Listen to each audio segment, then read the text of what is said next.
At the corner of Main Street and Payne Alley in Morristown, Tennessee, there's a walkway that just stops. Not at a wall, not at a staircase, it just stops, hanging there one story above the sidewalk with no way to get to the identical walkway sitting right on top of it. If you are standing on the lower level and want to reach the upper one, tough luck. You are walking all the way around. Whoever built this either ran out of budget at the worst possible moment or genuinely did not think anyone would notice. Either way, it is the kind of detail that makes you stop mid-walk and just stare for a second, which is a pretty good summary of downtown Morristown as a whole. Because here is the thing about this place. Somewhere around the 1960s, the city looked at its dying Main Street and decided the fix was not to tear it down or start over. It was to build an entirely second Main Street directly above the first one. And that decision, love it or hate it, made Morristown home to one of the strangest downtowns in the entire country. To understand why anyone thought this was a good idea, it helps to rewind a couple hundred years first, because Morristown's story did not start with concrete walkways. It started with two dirt roads crossing in the middle of nowhere. Main Street was born at the junction of two major stagecoach routes: the Great Stage Road running from Washington, D.C., down through Knoxville and out to Nashville, and the Buffalo Trail, a north-south path stretching across what's now East Tennessee. Both routes were originally carved out by Native Americans long before colonial settlers showed up and gradually took them over for their own use, the way that story tends to go across most of the American frontier. The land itself was granted to Revolutionary War veteran Gideon Morris and his brothers in 1787, though at the time there was nothing there. No buildings, no businesses, just a path cutting through mostly empty frontier land, the kind of blank slate that makes it hard to imagine an elevated walkway system showing up on the same spot 2 centuries later. That changed a few years later when frontiersman John Crockett settled along the corridor with his young son, a boy who would eventually grow up to become the frontier legend Davy Crockett. Historical records land on slightly different years for exactly when this happened, somewhere between the early and mid-1790s, but the most commonly cited date, and the one the actual Crockett Tavern Museum uses today, puts it at 1794, with Davy somewhere around 7 years old at the time.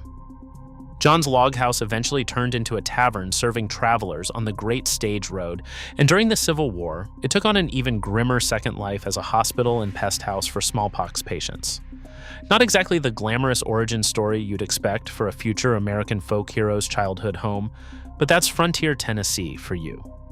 By the 1830s, the little crossroads camp had grown into something resembling an actual settlement: a schoolhouse, a post office, a general store, a blacksmith shop, and a handful of log cabins along what would eventually become Main Street.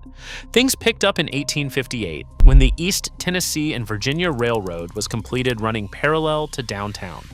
You will sometimes see this described as the first operational railroad in the entire state of Tennessee, which is a nice story, but it is more of a common misconception than an established fact.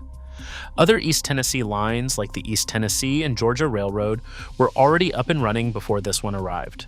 What is true and impressive enough on its own is that Morristown became one of the state's earliest railroad-connected towns during a period when most of the region had no rail access at all.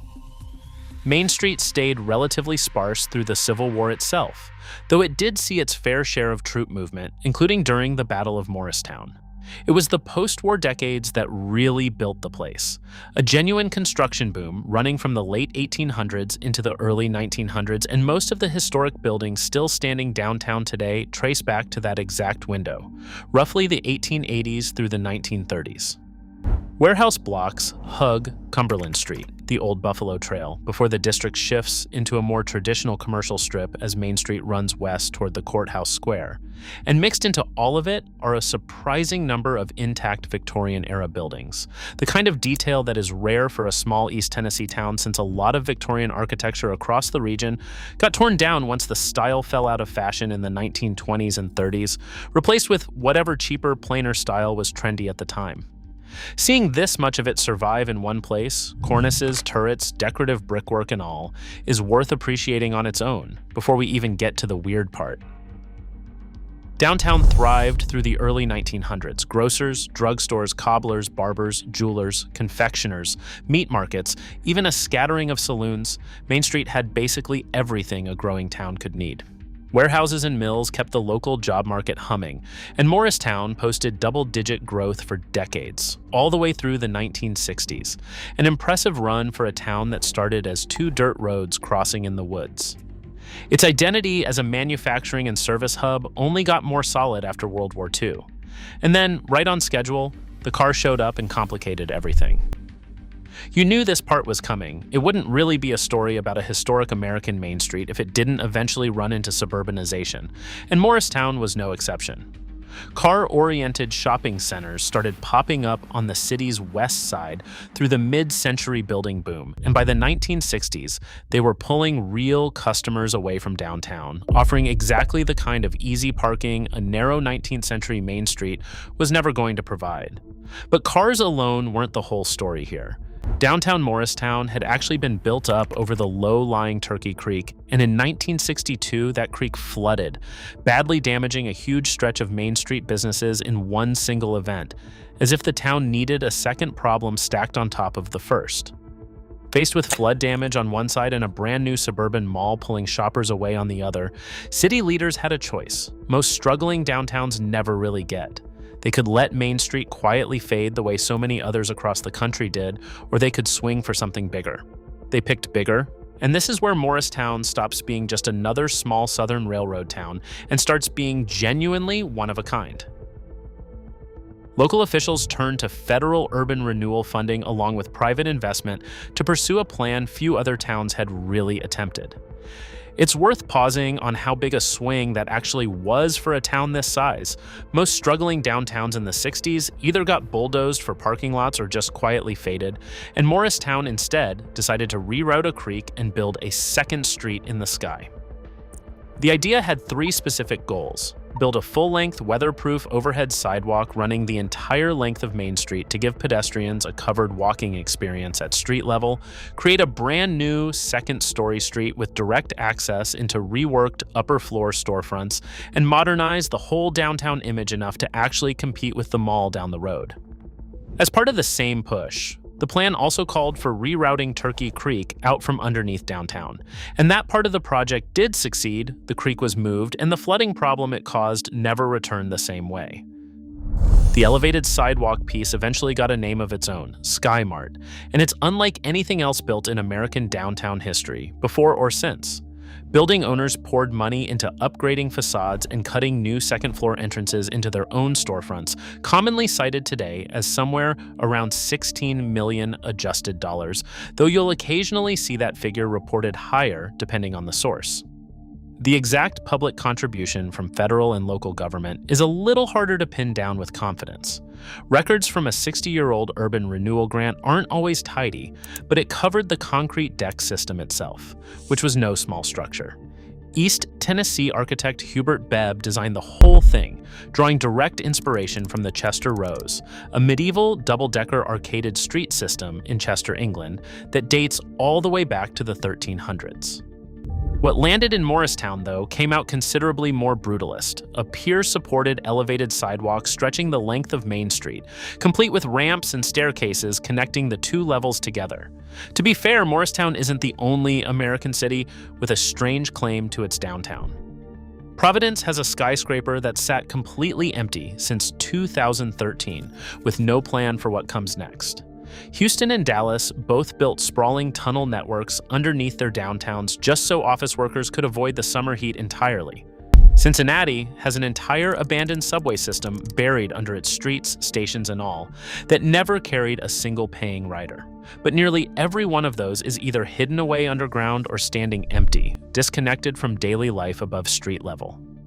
Skymart is neither. It's built in plain sight, directly over a main street that's still open for business, and people still use it every single day just to get to their own front doors. That's really what sets it apart from the competition.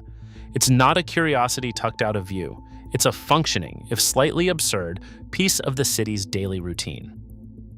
Construction ran from 1964 to 1967, and it was unsurprisingly a genuine headache, mostly because the buildings underneath dated back to the late 1800s and were about as uniform in height as a mismatched set of teeth.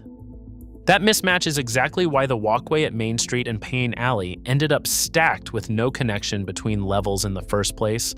The building heights there simply didn't line up, and stacking was the only option left on the table.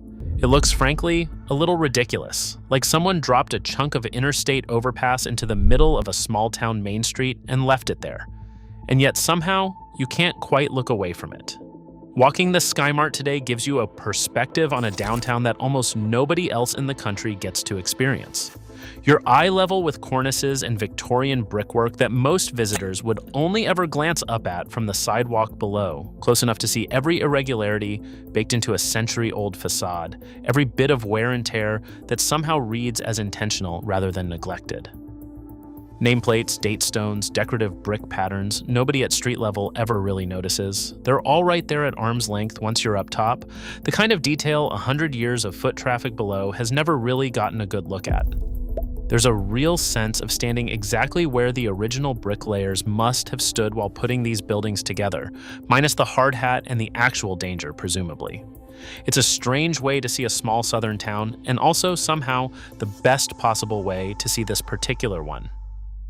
Here's the part that might surprise you, though. All that effort, all that money, all that 1960s engineering, and Skymart largely failed at the one job it was actually built to do. The second-story commercial district city leaders imagined never really materialized. It was marketed at the time as futuristic, and to be fair, it probably looked the part standing next to a row of Victorian storefronts.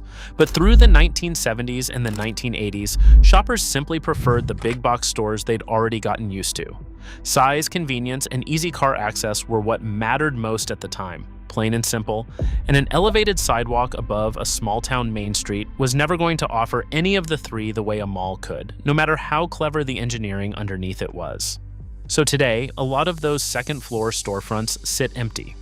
A handful got converted into apartments, offices, or the occasional small business, but on the whole, Skymart has to be called a failed experiment, and a costly one at that. And yet, by the early 2000s, something interesting happened. Preservationists and city leaders started looking at this half-successful elevated sidewalk system less like an embarrassment and more like an actual asset, the kind of thing you'd point out to visitors instead of quietly hoping they wouldn't ask about it. The combination of well-preserved Victorian architecture underneath and this odd piece of mid-century experimentation on top gave downtown Morristown a look that doesn't exist anywhere else.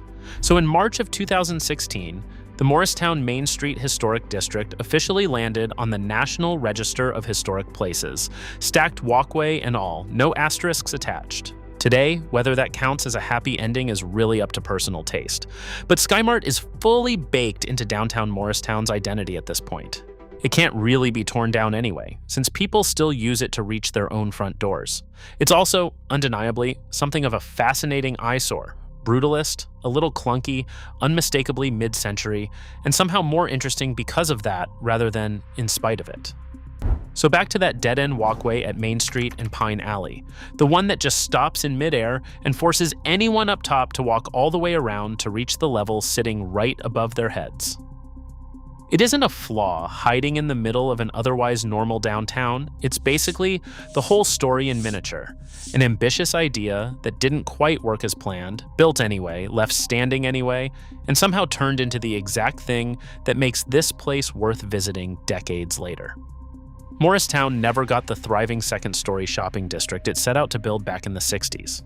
What it got instead was something arguably better and definitely stranger, a downtown that doesn't look like anywhere else in the country, and a pretty great story to go along with it.